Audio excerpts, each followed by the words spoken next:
اب دو مسئلے میں یہاں حل کر دوں.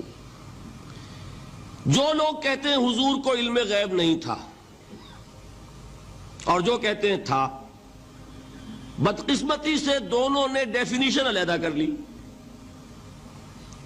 جو ڈیفینیشن نفی کرنے والوں نے کی ہے اس کی وجہ سے، اس کے اعتبار سے واقعتاً نہیں تھا. انہوں نے ڈیفینیشن یہ کی ہے، تعریف یہ کی ہے، وہ علم جو خود حاصل ہو جائے. اللہ کا عطا کردہ علم جو ہے وہ کہتے ہیں وہ غیب نہیں ہے. تو وہ بھی مانتے ہیں کہ ہر علم جو حضور کو حاصل ہے وہ اللہ کا عطا کردہ. میں سائی والی میں یہ سارے مرحلے میں نے طے کیے نا اپنے زمانہ طالب علمی میں. مولانا منظور احمد شاہ صاحب ہیں سائی وال میں ایک، میں ان کے پاس حاضر ہوا. میں نے کہا جی یہ مسئلہ کیا ہے علم غیب کا، مجھے ذرا سمجھائیں. انہوں نے ایک کتاب اپنی نکالی کہ دیکھیے صاحب ہم حضور کے علم کے بارے میں یہ باتیں مانتے ہیں. حضور کا علم حادث ہے، قدیم نہیں ہے. حضور کا علم محدود ہے، لا محدود نہیں ہے. حضور کا علم عطا کردہ ہے، ذاتی نہیں ہے. میں نے کہا یہ تین باتیں اگر آپ مان لیں تو میرا تو جھگڑا کوئی نہیں آپ سے.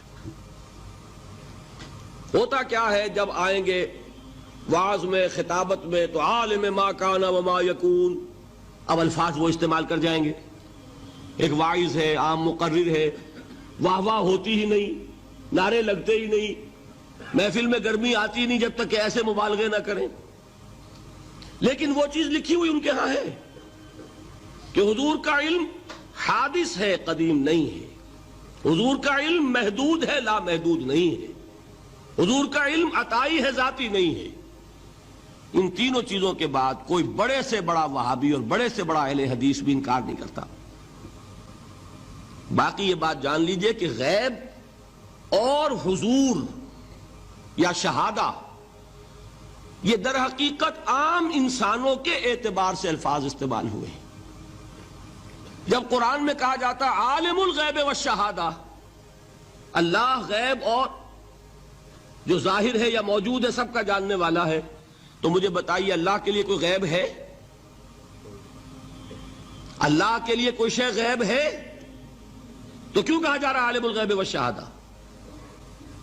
وہ ہمارے اعتبار سے کہا جا رہا ہے. جو تمہارے لیے غیب ہے اللہ اس کو بھی جانتا ہے، اور جو تمہارے سامنے اللہ اسے بھی جانتا ہے. اللہ کے لیے تو کل شہادہ ہے.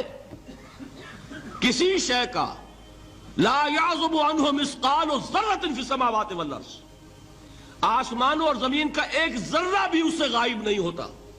غیب کا وجود کیا اللہ کے لیے؟ تو یہ الفاظ مستعمل ہیں ریلیٹو ہمارے اعتبار سے، اور ہمارے اعتبار سے جو شے غیب ہے اس میں سے ایک حصہ اللہ دیتا ہے نبی کو، تبھی تو نبی بنا. فرشتے کو دیکھا، فرشتہ ہمارے لیے غیب ہے. جنت دکھائی کہ نہیں دکھائی، ہمارے لیے غیب ہے کہ نہیں ہے. دوزخ کا مشاہدہ کرایا کہ نہیں کرایا، ہمارے لیے وہ غیب ہے کہ نہیں ہے. جو چیزیں ہمارے لیے غیب ہیں انہی کے پردے اللہ کچھ اٹھاتا ہے. کل غیب نہیں. کل غیب کا علم ہو جائے گا تو وہ شرک ہو جائے گا. کل کا لفظ جہاں آیا شرک ہوا. جب آپ کہہ رہے ہیں محدود ہے، لا محدود نہیں ہے، تو کل کا لفظ استعمال نہیں کر سکتے. لیکن غیب میں سے کچھ علم دیا گیا تبھی تو نبی بنا، ورنہ میرے اور نبی میں فرق کیا ہوا پھر؟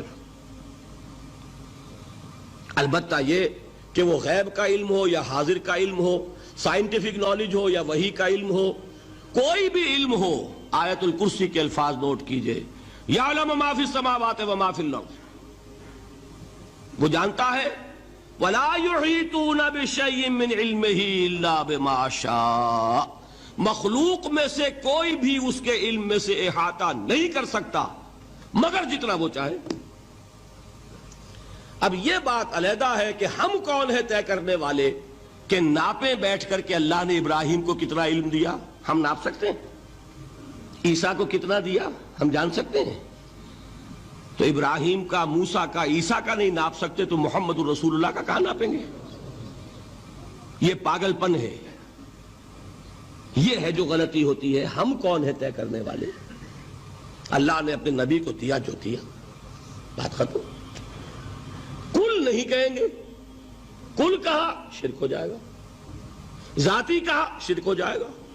عطائی ہے، جو دیا اللہ نے دیا، اور کل نہیں دیا، جتنا چاہا دیا. ہے حادث، قدیم نہیں. تینوں چیزوں مان لیجئے تو شرک کا کوئی شائبہ نہیں ہوگا.